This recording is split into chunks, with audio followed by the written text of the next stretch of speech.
Olá, amigos e amigas que acompanham conosco já há mais de um ano os nossos estudos por meio do canal no YouTube do Centro Espírita Deolindo Alves.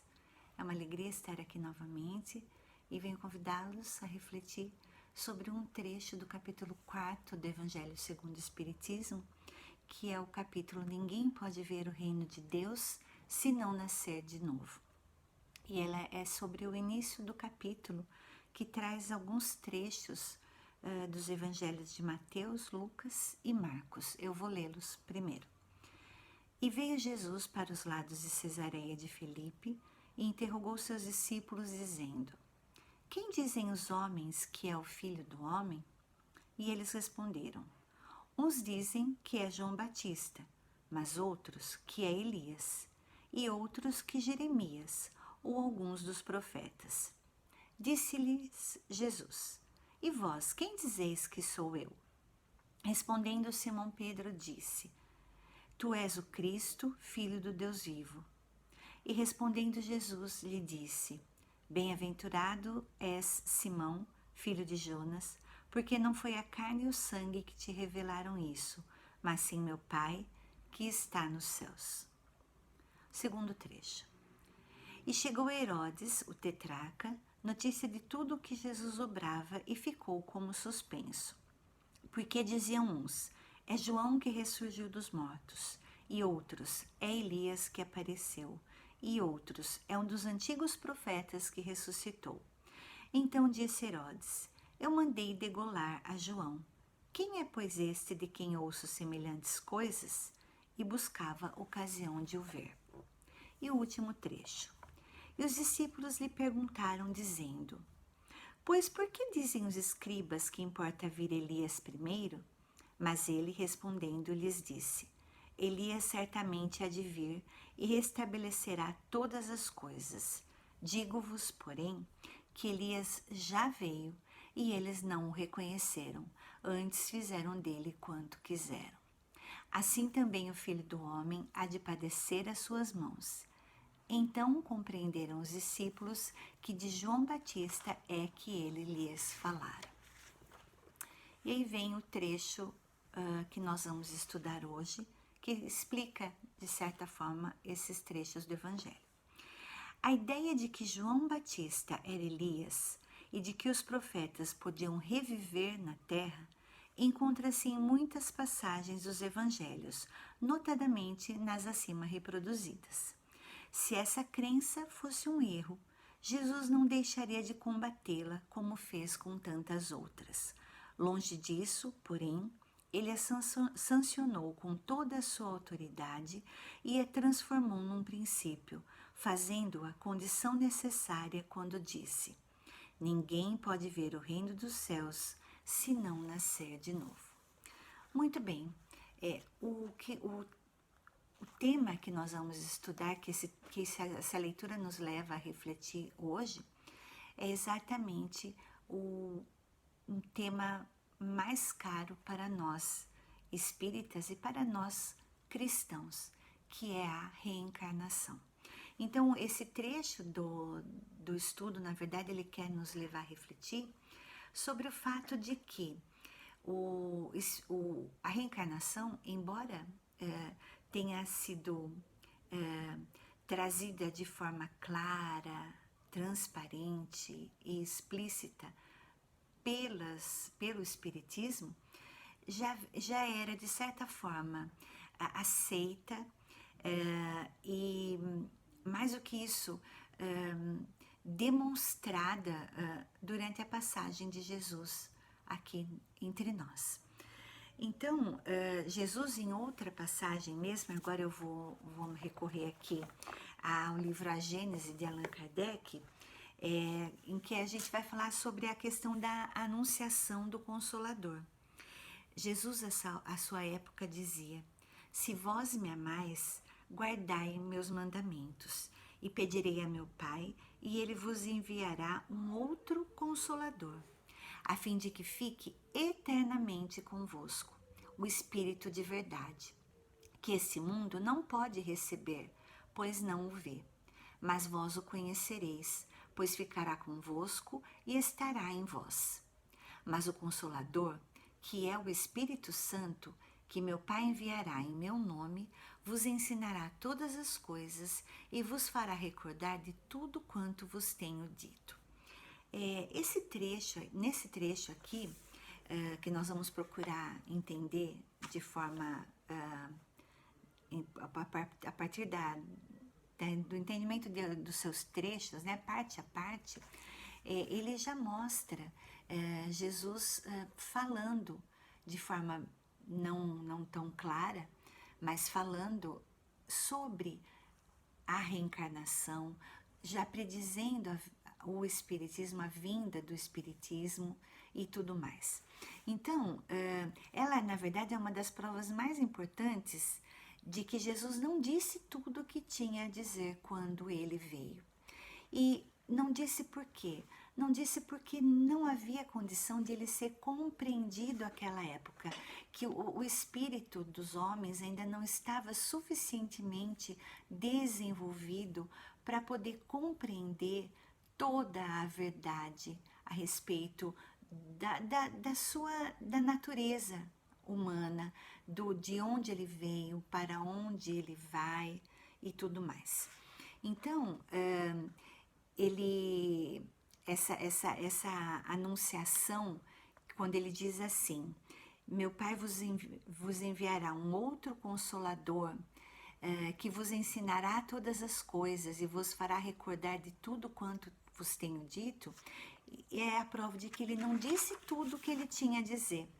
Então, quando ele fala sobre o nome de Consolador e de Espírito da Verdade, aquele que deve ensinar todas as coisas e recordar o que ele já dissera, ele de certa forma já prevê que muitos iriam esquecer daquilo que ele havia dito e muitos outros ainda iriam desnaturar, modificar aquilo que ele havia dito. E por isso que ele diz: restabelecer todas as coisas. Ou seja, segundo o que Jesus realmente quis dizer, segundo o pensamento de Jesus. Então, ele ainda continua. Quando é que virá esse Consolador, esse novo revelador? E ele é bem evidente que na época em que Jesus falava, os homens não estavam em estado de compreender aquilo que ele ainda precisava dizer. Por quê? Porque seria necessário ainda que passasse o tempo, que a ciência ela progredisse, e aí sim, é só com o passar do tempo e com o desenvolvimento dos homens é que o terreno estaria pronto para semear o restante da mensagem de Jesus. Quando então deveria ser enviado esse novo Consolador? Quem seria esse novo Consolador? Seria um novo profeta? Quem seria esse novo Consolador? E Jesus ele deixa muito claro, não seria uma pessoa, porque ele diz assim, que ele diz que a fim de que permaneça eternamente convosco e estará em vós. Então, dessa forma, ele já demonstra que esse novo Consolador, ele não seria uma pessoa. Ele, na verdade, aqui o Espiritismo ele realiza esse papel e ele diz assim: não é uma doutrina individual, uma concepção humana. Ninguém pode dizer que foi o seu criador. Quem criou o Espiritismo? Não existe alguém que possa dizer que foi o seu criador. Por quê? Porque ele é o produto do ensinamento coletivo dos espíritos e presidido pelo Espírito de verdade, que é Jesus. Então, ele não suprime o Espiritismo, a doutrina espírita não suprime nada do Evangelho, pelo contrário, ela completa e elucida o Evangelho. E ele faz compreender o que antes não era compreensível, entender o que não era, o que era inteligível antes. Quando Jesus diz a seus apóstolos: um outro virá mais tarde, que vos ensinará aquilo que não posso vos dizer agora, nesse momento ele dá a prova, ele proclama a necessidade da reencarnação. Porque como muito tempo lá na frente, quando haveria a possibilidade de ver esse espírito de verdade e revelar aquilo que não foi possível ser revelado, como ele diz que aqueles para quem ele estava falando naquele momento, ele diz que vos ensinará para vós. Então ele estava dizendo que viria o Consolador para ensinar àqueles que lá estavam a boa nova. Então, nesse momento, Jesus mostra claramente que a reencarnação seria a única forma de fazer que muito tempo lá na frente, aquelas mesmas pessoas que lá estavam pudessem compreender lá depois, não é? Na verdade, o que se admite aqui? Que os apóstolos e os homens do seu tempo tenham vivido depois, ou mais ainda, que eles revivem ainda hoje. E aí sim, a promessa de Jesus se encontra justificada. Olha, sua inteligência, que deve ter se desenvolvido ao contato do progresso social, pode suportar agora aquilo que então não o poderia. Sem a reencarnação, a promessa de Jesus teria sido ilusória. Por que teria sido ilusória? Se ao tempo da vinda do Consolador, novos espíritos estivessem vindo e sempre renascessem novos espíritos, eles nunca estariam na condição de compreender toda a verdade que foi revelada, complementando e reafirmando tudo que Jesus ensinou com a vinda do Espiritismo. Tem um outro livro aqui, que é o Obras Póstumas do Allan Kardec, em que ele diz o seguinte aqui.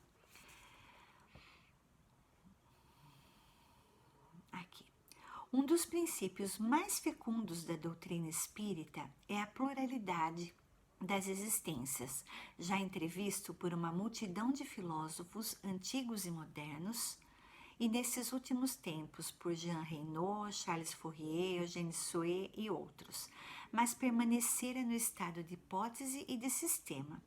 Ao passo que o Espiritismo demonstra-lhe a realidade e prova que é um dos atributos essenciais da humanidade.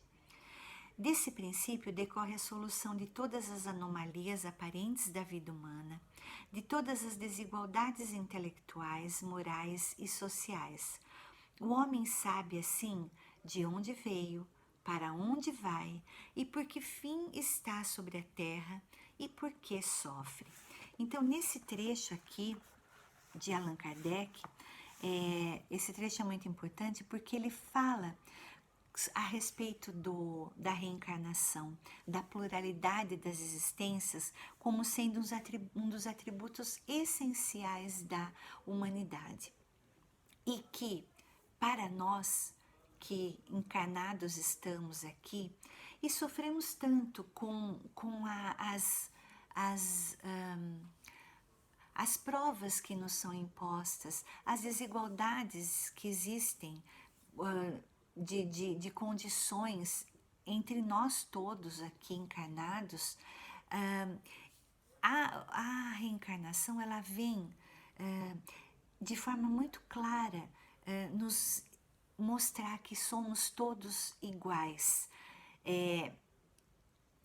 Não, porque nós podemos pensar, como assim somos todos iguais, se temos condições que são diferentes, mas nós somos todos iguais dentro do princípio da pluralidade das existências, porque os que hoje choram, amanhã vão sorrir, os que hoje têm uma condição social muito ruim, muito miserável, em outra encarnação vão poder viver de outra maneira, e essas situações todas às quais nós estamos submetidos a cada nova encarnação é que vão nos levando ao progresso que nós precisamos. São essas condições diferentes às quais nós somos submetidos dentro desse plano espiritual que vão permitindo depurar o nosso espírito, que vão nos permitindo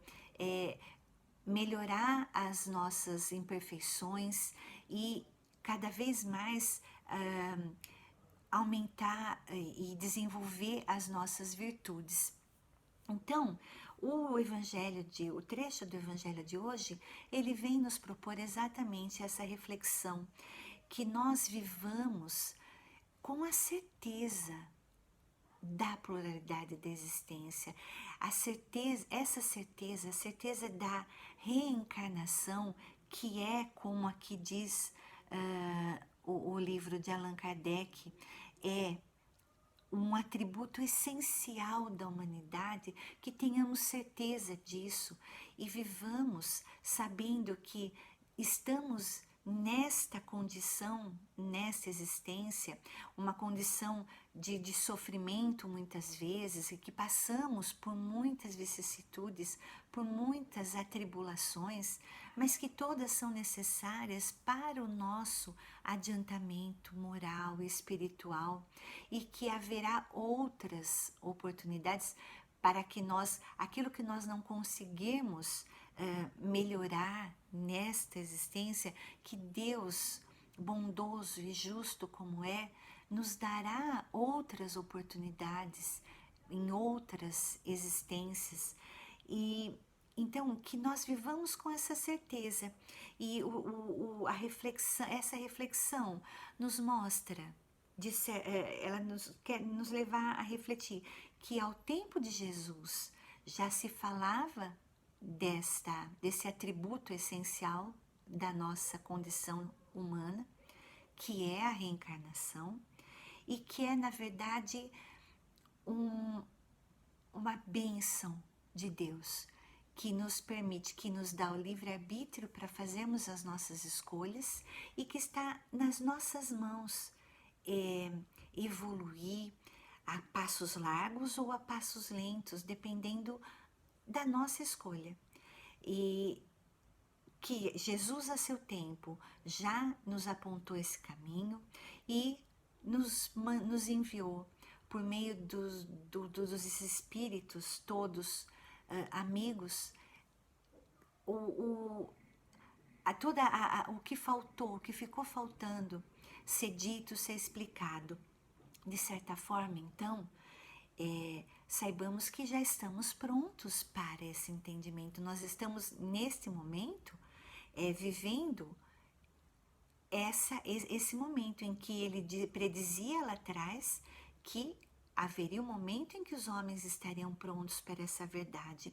Então, analisemos essas palavras de Jesus, analisemos toda essa literatura espírita que traz para nós de forma tão clara, de forma tão transparente, de forma tão objetiva, sem obscurantismo nenhum, essa realidade que é a pluralidade da existência, que nos consola, que nos dá a esperança e a certeza de que Deus é bom, é magnânimo, é justo e nos dará todas as oportunidades que nós precisarmos para evoluirmos e para crescermos.